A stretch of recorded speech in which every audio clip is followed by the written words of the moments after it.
Well, again, YouTubers, finally posted another video here. Some progress I made. Um,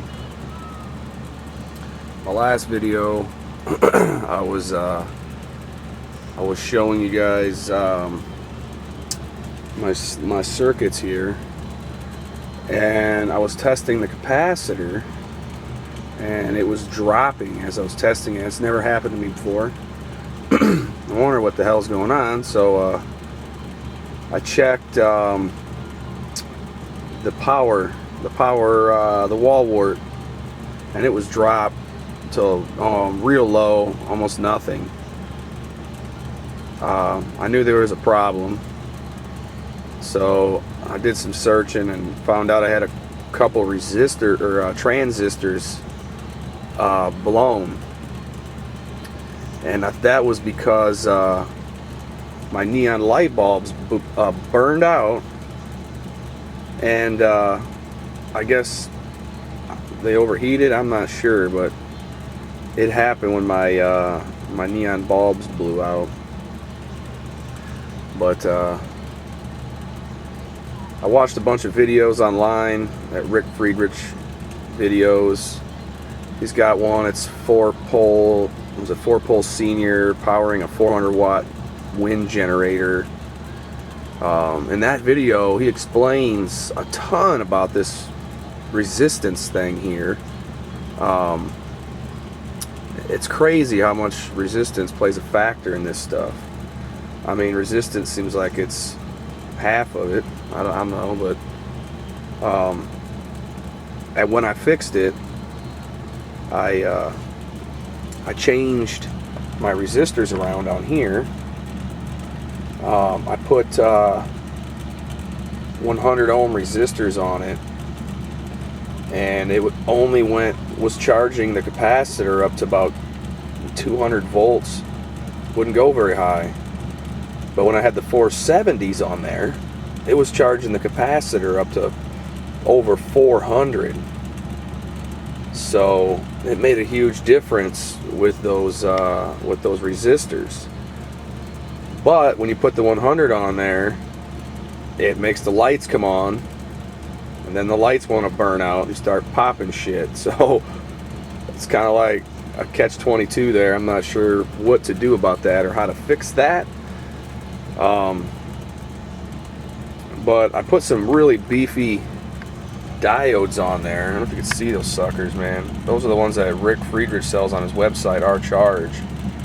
Well, the same kind. I got them off of Mouser.com. And the resistors there, they're 1 watt, so they're pretty good size. And I was hoping that they would take the power once the bulb burned out. But I'm not sure if that's why, you know, because I guess the bulbs are supposed to be on to burn off extra power. And if it doesn't burn off in the bulb, then it, I guess, heats the transistors up. I could be wrong there, but I'm pretty sure that's what was all said in the videos.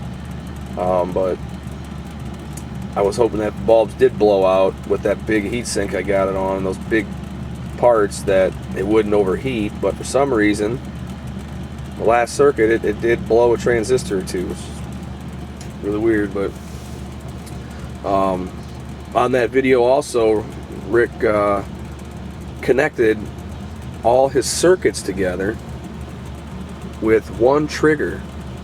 And I had a trigger on this coil, that coil, and I just added that coil, and I don't have one on there because after watching that video, I had both of these hooked up with triggers to each, you know, that's 2 circuits there, 7 on each side.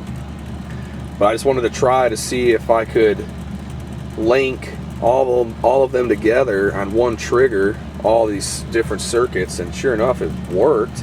That's my new board over there. That's kind of like a tester I built, because these suckers, man, I put those clips on there, but dude, it's so hard to get to them. You know, it's a pain in the butt. I wish I would have extended them out a little bit more so they're easier to reach. And also, when you're changing out resistors a lot, because if you're changing setups, you got to sit there and solder all those things. It's a pain in the butt. So over here, I just made it so I could hurry up and just like switch stuff around real quick. I put a bunch of roach clips on there my buddy Casey come up with again, because I don't want him to think that I'm taking credit for his roach clip idea, which he thought I was one of my videos there, but yeah, I didn't mean to if he thought I was, but that's his idea, Casey Jones. But anyway, it works. It's really good, I thought. That's why I used it. With those, I can just pop those resistors right off, pop them right on, change out the coils, whatever you want, man. It's real fast. Love it, but I wish I'd have did that to this one. But I didn't. But anyway, they're all running on one trigger, all three of these coils. That coil's going over there to that sucker.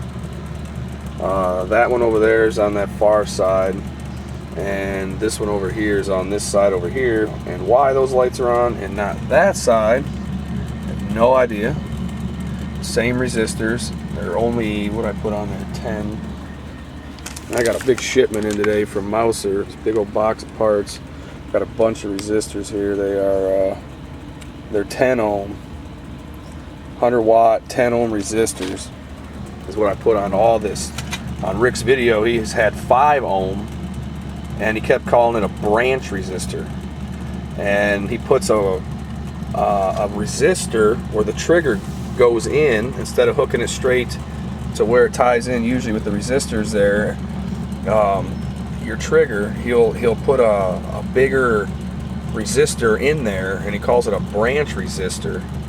And I figured I'd give that a shot, but man, these resistors here, I was touching them and they are not hot at all. So it's like I don't even need it. So I don't know if I should just go down to 5 ohm, go down to 5 ohm resistors, and then I'm not sure what that branch resistor, if it's good, it's bad, or why it's there, but he's got it. I figured I'd just give it a shot. You know, he seems like he's the man, and Bedini's student and all, so I figured I'd try to follow him. But I hooked it up to that battery right there on the charging side. It was only charging 1260 maybe with all these circuits on there. I was really shocked. I thought it was going to be something crazy, man, but it wasn't that much. I was really disappointed. I don't know if it's my resistors. It's just going to be a bunch of experimenting, I guess, switching all this crap around and see what charges best, what's going on, or whatever. But now I got hooked up to that capacitor right there.